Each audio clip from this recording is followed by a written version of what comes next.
Tonight on Newswatch 18, find out what changes will be made to nutrition labels. And parking ticket fines may be on the rise. Find out how much. The men's basketball team had their first game of the Big 12 tournament today. I'll tell you how it went. And after a perfect Thursday, we have warm temperatures sticking around for your Friday. All of the details tonight on Newswatch 18. This is Newswatch 18.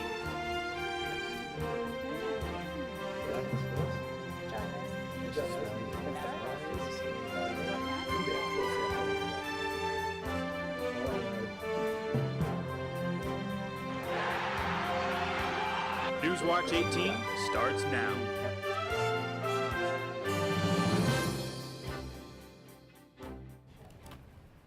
Hey, will you switch the input? Good evening and welcome to the Thursday's edition of Newswatch 18. I'm Kelley Werner. And I'm Cole First. Thanks for joining us. Your next parking ticket could be more expensive. On Wednesday, the Board of Regents will hear a proposal to raise ticket fees between $5 and $10. Last year, the Parking Division took in more than $1 million in ticket revenue. The board will also review each Regent University's annual crime report.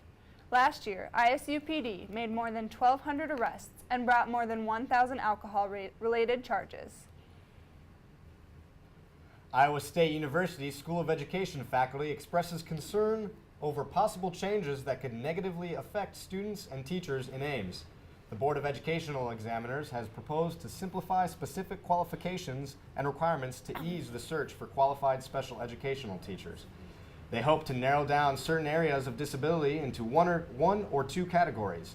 Associate Professor of Education Patricia Carlson believes the new regulations are giving too much power to the administrators. Carlson adds, the new rules ignore what's going to happen in the classrooms once the regulations take effect. In the latest graduate school rankings from U.S. News, Iowa State's agriculture engineering is ranked number 4. Iowa State's graduate program in agriculture engineering continues to lead nationally according to the latest U.S. News rankings. Other highly ranked programs Iowa State offers on campus include statistics, chemistry, and architecture in the School of Engineering. Iowa State is 46th overall and 25th among public universities. The program ranks 4th among public universities and 4th overall, according to the magazine's 2014 rankings. Brianna Branderhorst has been named the 2014 Farm Credit Services of America Outreach Coordinator for Iowa. Branderhorst is a junior in agricultural and life science education. She'll be working with the program Farm Safety for Just Kids and will be presenting a variety of farm safety tips to children ages 4 through 14. Branderhorst also creates public service announcements for the program. She is also involved in the ISU meat judging team Block and Bridle and serves as an ISU College of Agriculture ambassador. The marijuana legalization campaign has been heating up in Iowa over the last few years. Last month, a bill to legalize medical marijuana was introduced in the state Senate. It died the day it was introduced. The bill's supporters said that their children's health depended on the bill passing. CNN's Sanjay Gupta takes a look at marijuana and medicine. Complicated process, so let's start off with what's familiar to you. THC. THC is the chemical in weed that gets you high. You feel lightheaded, feel giddy, sometimes relaxed. Marijuana, you can smoke it, you can eat it in an extract of food, you can inhale it with a vapor pen, or consume it in an oil form. It's especially good for little kids who are taking it as a medicine. No matter the method, THC goes through your bloodstream and into your brain. And there, the THC is going to latch onto these special receptors. When they are stimulated, you release dopamine. It sends signals to various nerve cells all around your body and makes the user feel high. Not all cannabis is going to get you stoned. That's because marijuana contains another chemical known as CBD. That's cannabidiol. Marijuana plants that have low THC and high CBD can work really well as a medicine. They can treat things like epilepsy. It works because the CBD chemical can quiet excessive electrical and chemical activity in the brain. I know this 3-year-old girl who went from having 300 seizures a week to 2 per month after her parents gave her cannabis with high levels of CBD. When it comes to marijuana, there's some 500 different chemical compounds. All these compounds work together. It's something known as the entourage effect. It's important because you can't just take a chemical out of marijuana and make a medicine. You need the whole plant, especially when it comes to using pot instead of pills. 5, 4. While some students are headed to warm and sunny locations, a group of 11 students plan to spend their spring break in one of the most underprivileged places in the nation, Buffalo County, South Dakota. The students will work with children on the Cheyenne River Indian Reservation. Iowa State's Alternative Breaks program is subsidizing 5 different service project groups to places across the U.S. Because of their sponsorship, students are only required to contribute $100 to $200 for food costs, gas, and a van rental. The projects range from working alongside refugees to trail repair and outdoor maintenance. A real estate scammer from Florida who has already been sentenced to 5 years in prison is now saying he is too obese. 47-year-old James Olivios told a judge on Tuesday that he is too obese to go to prison. He added that he also suffers from foot pain, coughing up blood, and ADHD. Olivios has been given 48 hours to produce documents validating his claims. If the claims are found to be false, Olivios could be charged in contempt of court in addition to his other charges. Do you have trouble understanding nutrition labels? Ryan Berg and Michelle Schoening have the story. The next time you go to Vendoland, you might be seeing some new changes on the nutrition labels. The current food label format has been in the market since 1993 and has seen very little change. Associate Professor Ruth Litchfield says the update is long overdue. Our health status and our nutrition knowledge and our nutrition needs of our population have changed. And so we're trying to keep up with what those changes are, and now what we know is best practice based on the current research. The main difference to the label is that the calories are front and center, as well as the number of servings in the product. However, these aren't the only changes. Other changes that they've made, they took the calories from fat off of there because we realize that calories are calories. They're going to lead to weight gain if you're consuming them in excess. The other thing that they did is they took a couple of the nutrients off, so you won't see vitamin A and C on the nutrition facts label anymore. They have put in vitamin D and potassium.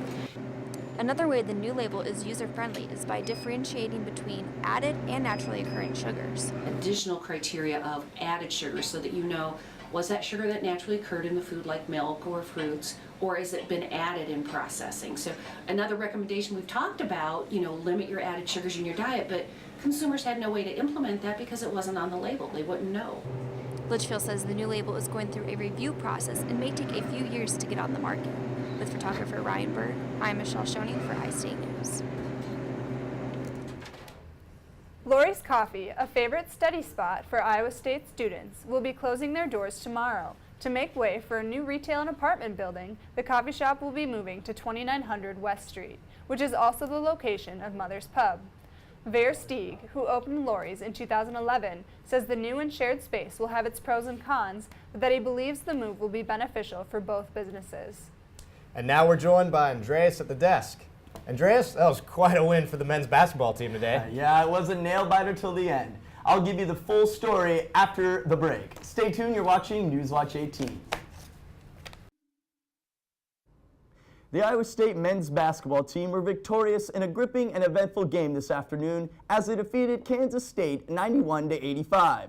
Both teams took the lead on different occasions, but in the last 16 seconds of the game, Naz Long was heroic yet again as he scored 4 points to seal the win. This game saw Melvin Edgham's 130th game, the most in school history, and marked the event with 24 points and 10 rebounds. The Cyclones will face off against the Kansas Jayhawks tomorrow night at 6 p.m. The Iowa State women's basketball season ended last Saturday morning when they were defeated by Oklahoma State 67-57 in the second round of the Big 12 tournament. The Cyclones led at the break 37-30, but a slow start to the second half allowed the Cowgirls to take advantage with a 39-37 lead and kept going from there. The 20-10 Cyclones had a good season, and this game saw Nikki Moody write her name in the record books as third on ISU's all-time career assist chart. The ISU women's softball team have a handful of games coming up this weekend as they head to Louisville for their final non-conference tournament of the season. They will be participating in the Class Act Federal Credit Union Classic and go into the tournament with one of the country's best offenses, ranked 6th by the NCAA. This event kicks off Friday, starting with a game against Kent State at 1 p.m. Saturday sees a battle against Wisconsin, and Sunday morning the Cyclones will take on Michigan at 8 a.m., followed by Wisconsin again immediately after. 6 Cyclone wrestlers will be competing in the 2014 NCAA Division I Championships in Oklahoma City, March 20th to the 22nd. Earl Hall, Gabe and Michael Moreno, Tanner Weatherspoon, Leland Weatherspoon, and Kyvan Gadsden will all be headed to the event. This is Hall's debut in the NCAA Championships, while All-Americans Kyvan Gadsden and Michael Moreno arrive as familiar faces to the big stage. The first session of the tournament will begin Thursday, March 20th at 11 a.m. at the Chesapeake Energy Center. The 2014 NCAA Championships for track and field will feature 4 Iowa State athletes this weekend in Albuquerque, New Mexico. Ranked number 1 in the 800-meter, Edward Kemboy, number 2 seeded shot putter Christina Hillman, number 3 in the 800-meter, Edge Okoro, and number 7 seed Cameron Ostrowski in the high jump will all be in attendance. Kemboy ran a 1:45.98 at this year's Iowa State Classic, which is the fastest in the United States this year, and remarkably, 7th fastest in the world at the moment. Number 2 seeded Christina Hillman will look to keep her undefeated run intact in a season that has seen many highlights for her, including becoming 2014 Big 12 champion and placing 6th at the USA Indoor Championships. And that's all I have for your Cyclone Sports Update. Corey, we had a beautiful day today. Can we expect more days like this? Cool things down just a little bit. I'll tell you just how warm it'll be for your Friday next on Newswatch 18.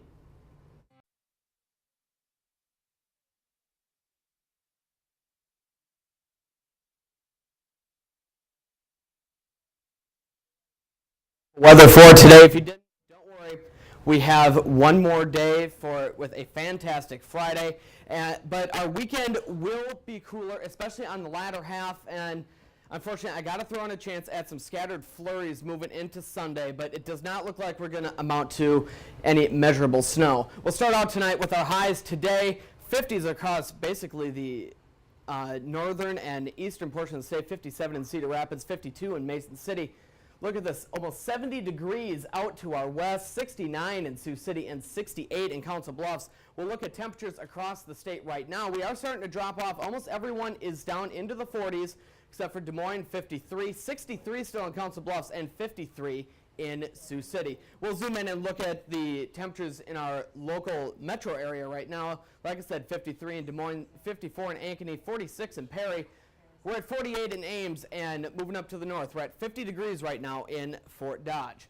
We'll zoom out now and look at clouds and radar over the afternoon. And we just had a few clouds off to the east of Davenport earlier today. That has pushed out of the state and into Illinois, leaving us clear and dry, and it looks to stay that way all the way up through at least the middle of the weekend. So here we go with the Futurecast. We have a cold front that's going to push its way through overnight tonight, and it will drop our temperatures ever so slightly, but the main thing it's going to do is increase our winds and change the direction, allowing that colder air to start moving in. Another cold front pushes its way through on Saturday, but then high pressure starts to push into northern Minnesota, which is going to dominate our weather for Saturday. But then Sunday, here comes this next cold front, and then this small band of some snow showers, which could clip portions of central Iowa. Looking for lows tonight in the 30s for most of the state, 31 Mason City, 34 in Fort Dodge, same thing in Sioux City, and we'll look for 37 in Council Bluffs. Tomorrow will be nice, like I said, but we will cool things down just a little bit. 43 in Mason City, 50 in Fort Dodge, and 57 in Council Bluffs. Overnight tonight, Ames, we will look for 34 degrees. It'll be clear, but still above average with winds out of the south-southwest at 10 to 15. We really let the winds pick up for our Friday out of the west-northwest, at 15 to 20, gusting up to 30 at times with your high of 53 degrees. And your 7-day forecast, we stay mild, as I said, for Friday and into Saturday, 49 for your high. There's your scattered flurry chance moving into the day on Sunday, and we really cool things down, 33 degrees for your high. But looking ahead to spring break week, for those of us that are sticking around, it looks to be a very mild, we'll just call it, week. 43 for Monday, and then getting in to the middle 40s and staying there, it looks like, through the rest of next week. That's all I got for weather. Cole, back to you. Thanks, Weatherman Dan. A new dating doctor made an appearance on campus this week. Dr. David Coleman gave a lecture on Wednesday to help students with their relationships and love life. Coleman gave advice including, it's not about appearance, it's about attitude. And every day, look in the mirror and say, I would date me. This gives students on campus confidence and security to get out there and play the field. The Alpha Delta Pi sorority sponsored the lecture, and yes, Dr. Coleman does have his PhD in love. And that's all we have for tonight's edition of Newswatch 18. Be sure to join us on Thursdays for more Cyclone news and weather. Have a great night, Ames.